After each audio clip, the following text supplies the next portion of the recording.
Herkese hamdolsun, kanalıma videoma hoş geldiniz. Bu yeni bir videoda karşınızdayım. Videoyu geçmişten ve kanalda destek olmak için abone olabilirsiniz. Videomu beğendiyse like atabilirsiniz. Hem için dostlar Telegram kanalımızı izleyebilirsiniz. Burada səhmlər və kripto valyutalar haqqında deməli məlumatlar paylaşır, alış satış siqnalları paylaşır, şəxsi analizlərini paylaşır və kripto valyuta və səhmlər haqqında müzakirələr edirik. Müzakirə qrupumuzda da həmçinin hər birinizi gözləyirəm. Gəlin video keçək. Bugünkü videoda dostlar mövzumuz bu səhmi niyə aldım? Yəni bugün sizlərə səhmlərin alışını necə qərar verirəm?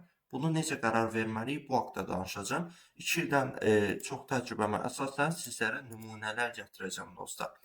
Belə ilk öncə dostlar istəyirəm ki, belə bir deməli başlanğıc edək ki, bu səhmi niyə almamalıyıq? Yəni göstərəcəyim səhmlər alınmalıdır və yaxud alınmamalıdır deyə mövzu bundan ibarət deyil. Əsasən niyə məsəl üçün bu səhmi almalıyıq?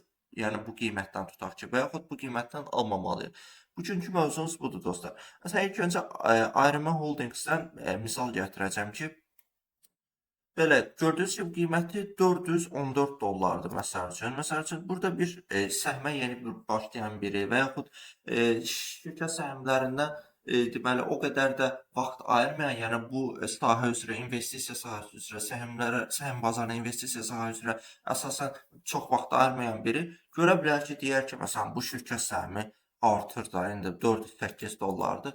Gəl mən də alım bu 408-dən, bu onsuz artır, artır gedəcək olacaq 500 dollar, 600 dollar, 700 dollar. Yəni səhmdən əlaqəsi olmayan biri və yaxud bu işə yeni başlayan və yaxud oradan buradan məlumatlar toplayıb 1-2 aylıq bir təcrübəsi olan bir şəxs belə düşünəcək təbii olaraq. Girəcək məsələn tutaq ki, X səhmi, məsələn biz Arima Holdingsdən baxırıq. Demirəm bu Arima Holdingsi alsan qalxmayacaq. Söhbət ondan getmir. Söhbət ondan gedir ki, mən tutaq ki, indiki 408 dollardan alım və bu şirkət səhmi 500-ə, 600-ə, 700-ə qalxacaq. Bu fikir dostlar tamamilə yanlışdır.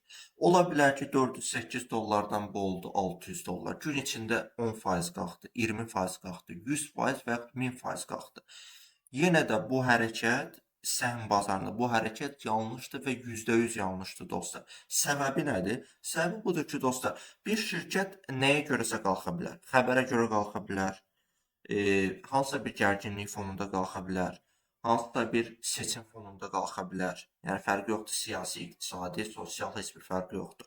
Yəni səhmlər və yaxud Trumpın çıxışı, məsəl üçün bu hadisə deyəndə məsələn Trump olmasın, Nvidia CEO-sunun çıxışı olsun, ARM Holding CEO-sunun çıxışı olsun. Yəni müəyyən bir hadisələr əsasında qalxa bilər. Sən 100% deyə bilməzsən ki, bu şirkət fəaliyyətinə uyğun qalxır. 100% deyə bu balon da ola bilər təbii olaraq. Yəni ona görə də yüksək həddə olan şirkətə yüksəkdən girmək uyğun deyil. Tutaq ki, hə, biz bu şirkətə buradan 207-dən, 203-dən, 210-dan girə bilərdik. Niyə görürük ki, bu hədlə görürük ki, məsəl üçün gəlirləri yüksəkdir, artan tempdə gedir. Bu Nvidia ilə müxtəlif Microsoft-la falan Meta ilə əməkdaşlıq edir. Yəni iri şirkət, iri korporasiyadır və gəlirlərini daimi olaraq artırır və görürük ki, 200 dollar bu şirkət üçün normal həddə, hətta aşağı həddə görülür. Nə edirik? Deyirik ki, hə, görürük ki, bir neçə təpə eləyib düşür, təpə eləyib düşür. Deməli ki, artım tempi yarada bilər orada. Biz aldıq tutaq ki, 202-də. Artdı, oldu 408, 413, nədir? Pulumuzu 2x elədik. Amma biz nə edirik? Biz bunu eləmirik. Biz gözləyirik ki, bu artır. Biz başlayırıq buna, məsəl üçün 353 dollarda giririk. Görürük ki, hə, 353-də hardasa 20% qazancımız var. Lap yaxşı. Niyə 408-dən biraz da alaq? 500-ə qalxdı, hə, 50%. Bəlkə də heç qalxmadı. 420-dən düşdü təzədən. Bir Nasdaqda ümumi olaraq səhmlərin düzəltmə oldu səhmlər üzərində. Yəni ümumi olaraq çıxışlar oldu səhm bazarında və nəticədə bizim aldığımız 400 dollardan ARM səhmi düşdü yenidən ədalətli qiyməti olan 300-250 dollarlara. Yəni bu kimi söhbətlər var dostlar. Ədalətli qiymət deyəndə nəyi nəzərdə tuturam? Burada maliyyə bölməsində gəlib baxa bilərsiniz. Görürük ki, burada ümumi şirkət dəyəri olmalı olduğundan 417 dəfə daha çox qiymətləndirilib. Yəni texnologiya şirkətləri əsasən ortalama qiymətləndirilməsi 20-80x civarlarındadır FK səviyyəsi. Lakin bu 417x-dir, yəni çox yüksək qiymətləndirilib. Dəyərindən, gəlirlərindən çox yüksək qiymətləndirilib. Həmçinin price to sale-də də, yəni satış başlanğıc səviyyəsi 76x-dir. Bu da çox qiymətləndirilib dostlar. Yəni bunlara uyğun çalışaq ki, şirkətləri təpədən almayaq. Bir dəfə bəxtimiz gətirər, iki dəfə bəxtimiz gətirər. Üçüncüdə bütün pullarınızı silib atanda onda artıq görəcəksiniz ki, bu iş bəxtlə olmur təbii olaraq. Belə, məsəl üçün bu niyə bu səhmi almamalıyam bölməsidir.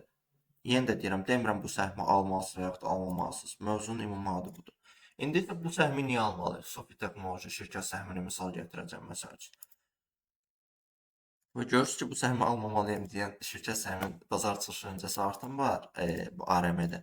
Sofidə düşüş və belə bir absurdluq var. Lakin bu normal haldır. Yəni belə, Sofi Texnolojidən misal gətirim. Yəni Sofi Texnolojidən misal gətirək.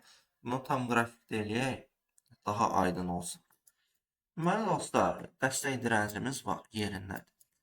Bu səhmi niyə almalıyıq? Mən bu səhmi 16 dollardan almışam bu arada. Dediyim kimi bu yatırım tövsiyəsi deyil, sadəcə mövzudur. Yəni təhsil mövzusudur əsasən bu investisiya bölməsində. Gördüyünüz kimi dəstək işləyir. Burada işləyib, burada işləyib, burada bir azca. Dediyim kimi şirkət səhmlərində əsasən əvvəlki nöqtələrdən aşağı düşürsə bu təmiz qırılmadır. Lakin əvvəlki nöqtələrdə alışa dözürsə, daha doğrusu alış nöqtəsindən bir reaksiya alırsa bu yalançı qırılmadır. Yəni belə bir faktlar da var.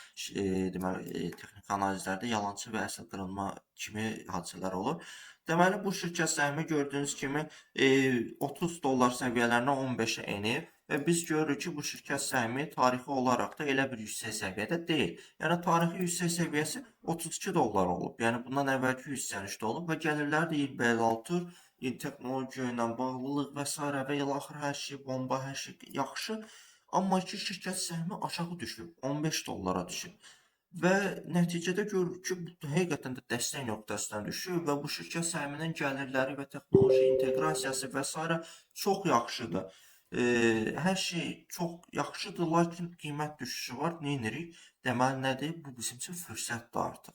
Dəstəkdə dayanıb, alış nöqtələri var, müəyyən burada alış nöqtələri var, əvvəlki səviyyələrdə və yaxud bu kimi səviyyələrdə alış nöqtələri var. Deməli pis deyil, hər şey o qədər də bərbad deyil və xəbərləri də oxuyuruq, təbii olaraq məlumatlar falan əldə edirik. Görürük ki, bu səhmin, bu şirkətin gələcəyi var. Və nəticədə bu şirkəti düzgün yerindən alırıq.